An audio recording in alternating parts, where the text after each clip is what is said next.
afternoon, class. Have you ever spoken to someone not knowing it was the last time you're going to ever speak with them? Have you ever replayed one moment in your mind and wish you could go back in time to change just one thing? 19 years ago, I was a young boy playing football with my friends, not knowing that by the end of that day, the trajectory of my life was going to change forever. My name is Gbenga Emeka.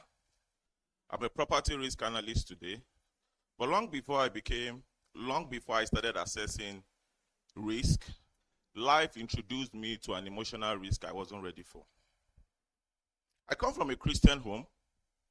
My dad was a pastor.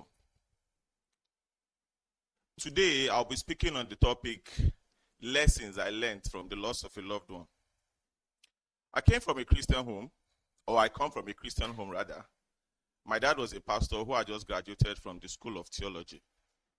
And so he was sent to Lafia for a ministerial attachment, which was going to take about a month. My mom saw that as an opportunity to travel to the village to see her parents, because it had been a while she saw them. 3 days had passed. I didn't hear from my dad, but I was always contacting my mom. So on the 4th day, I reached out to her. I said, "Mommy, I've not heard from Daddy for a long while now." And so she said, "It's probably network. She has also been trying to reach him." On the 4th day, I was just outside playing football with my friends. And then I saw a group of pastors from my church coming to my house. I walked up to them, greeted them, and then I told them my parents were not around. And one of the pastors said, "We know."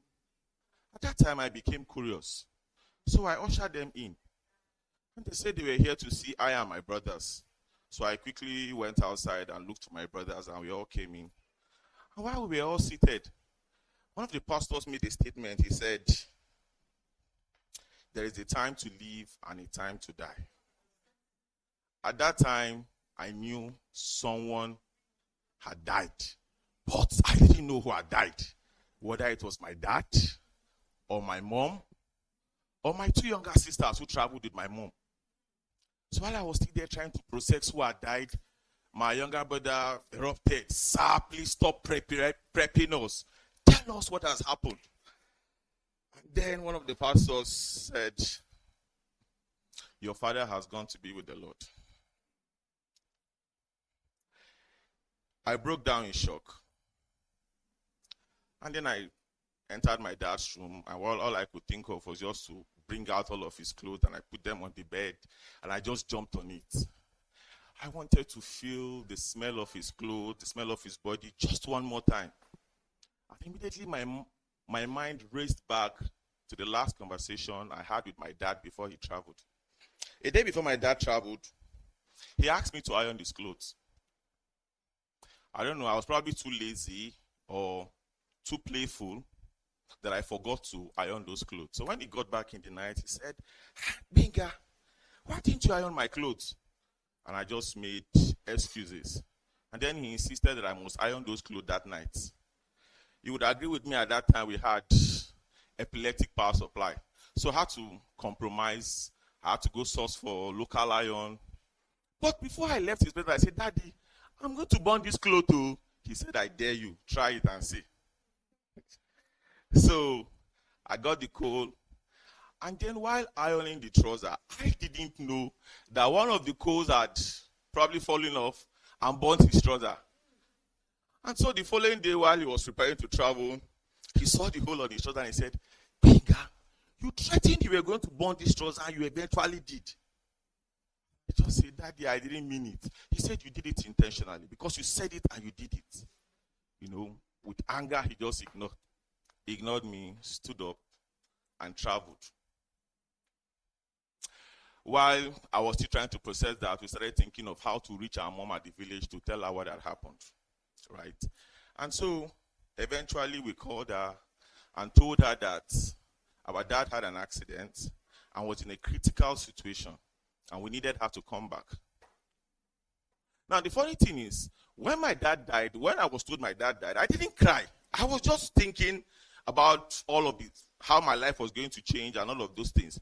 But when my mom called that she was about 2 kilometers to the house, I started crying because I didn't know how we were going to break that news to her.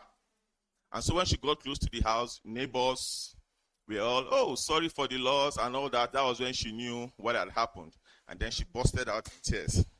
In all of those drama, my mom made a very profound statement. She said,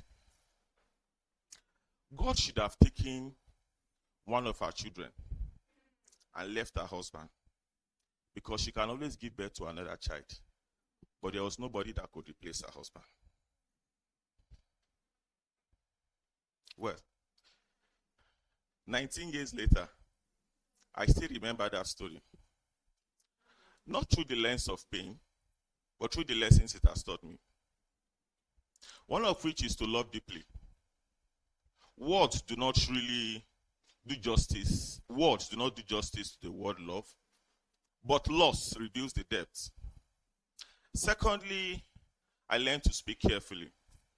The last interaction I had with my dad was not a good way for me to, was not a proper way for me to have ended.